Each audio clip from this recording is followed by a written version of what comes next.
So the next question, the John Glenn Elementary School property sparked a lot of controversy in the community, especially in Ward 1. Residents rejected rezoning the property for an assisted living facility. Some are still unhappy with the current plans to build 22 houses on the land.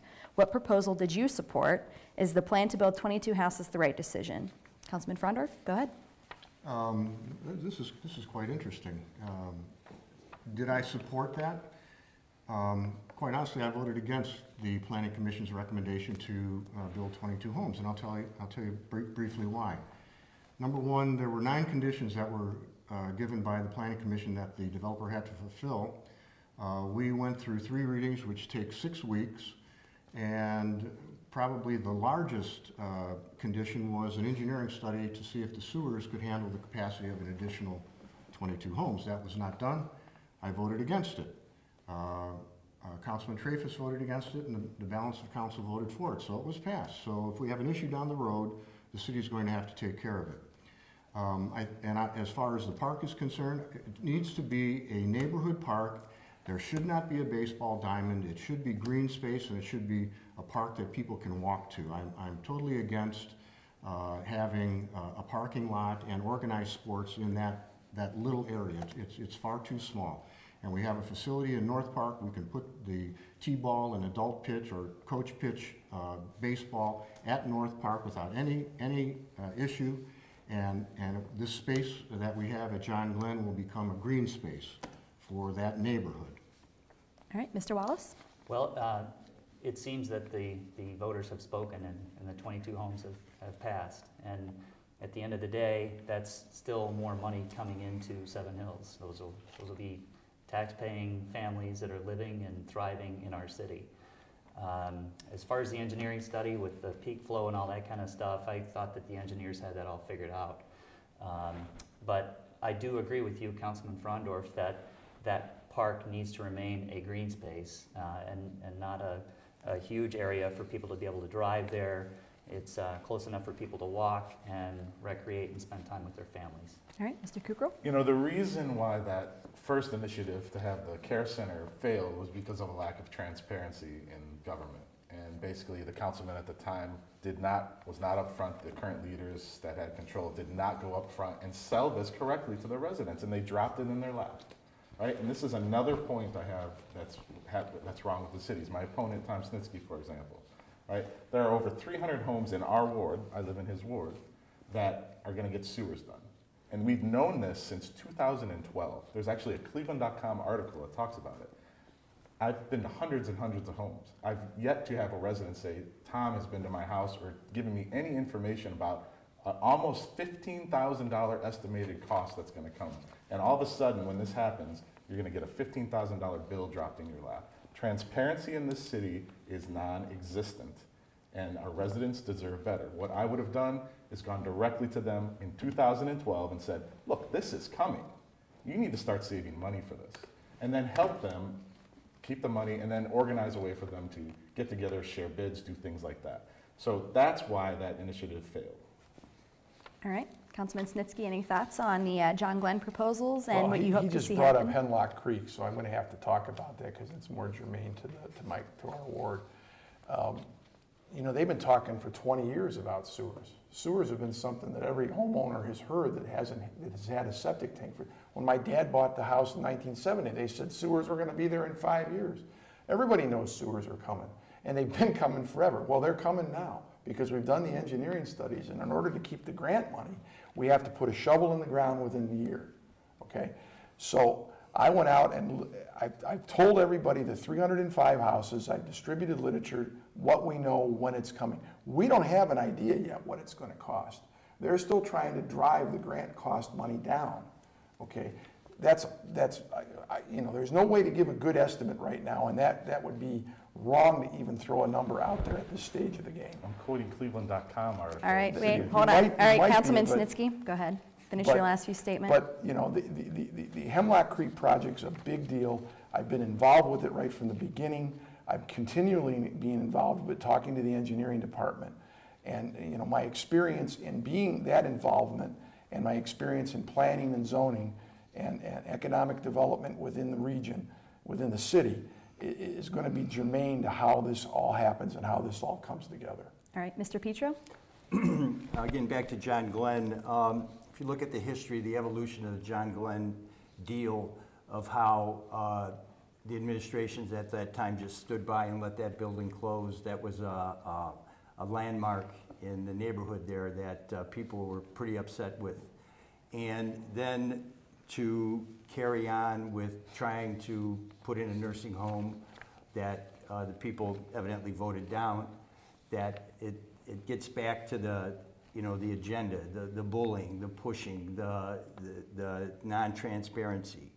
And then now they're going to build the 20-some homes there. And I know, talking with Tim and Matt Trafis, that they have not signed off on the sewers, and they're putting sewers in. And that's the kind of stuff that people are upset about, that if you could get some sort of an answer, that's why the faces up at City Hall have to change. All right, Mr. Frank? In agreement with Mr. Wallace. It was tabled, several propositions were made, they all went to vote.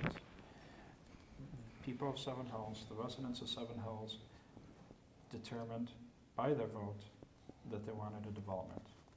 Would I have liked to see more exploration into the other possible features, possibly bringing in an incubator center for small business development, giving an opportunity to grow within Seven Hills using the facility that's already there, would have been something that I would have been curious about.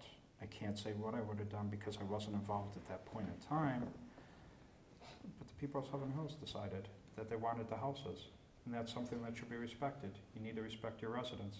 All right, thank you. Ward 3 candidates, you guys didn't really answer my question. So do you support the plan to build 22 houses there? What do you hope to see happen with the park? Councilman Snitzky?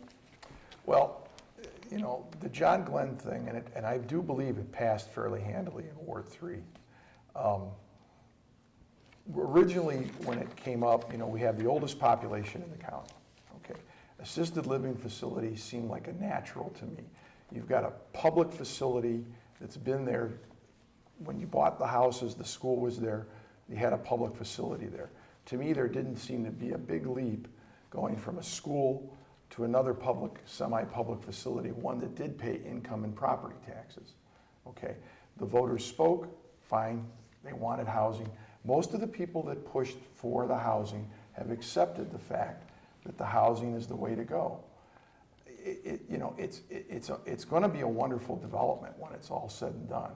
Again, it's going to be tuned right with the millennial generation that's looking for decent-sized houses on smaller lots. But, you know, as far as the concerns, I just can't help but think that a lot of these concerns are just stirring the pot type of concerns. I mean, the one engineering study was done that said that the houses are going to use, at peak flow, they're going to use 16,000 or flush 16,000 gallons less of effluent through the sewers than the school did at peak flow. I mean, to me, that makes that pretty much so a non-issue. All right, thank you. Mr. Kukral?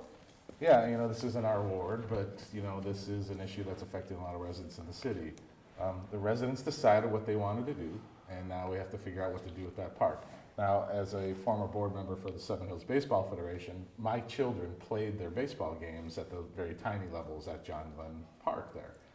I would be very sad to see that park not be accessible anymore, which it won't be. I've been told by the city it won't be because the developer did not cave in to getting some type of parking available. So the Baseball Federation is not going to be able to use that field. In terms of what's going to happen to that, it's a city park, by the way. It's owned by the city. The current administration or future administrations need to listen to the residents in that ward and decide what's the best course of action, because it's not accessible. There's no parking. I have to park on the street if I want to go.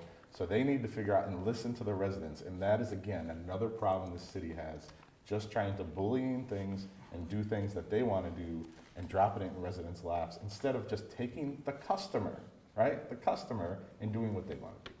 All right, Mr. Frank, any follow-up for you? No. Mr. Petro? Yes, in regards to the John Glenn sewer issue,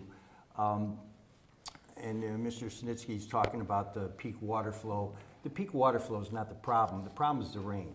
Okay, since you have a street and since you have roofs, that water flow is going to be a lot faster. And the way that sewer is designed, I do not believe it's going to be able to handle it. And that's the issue.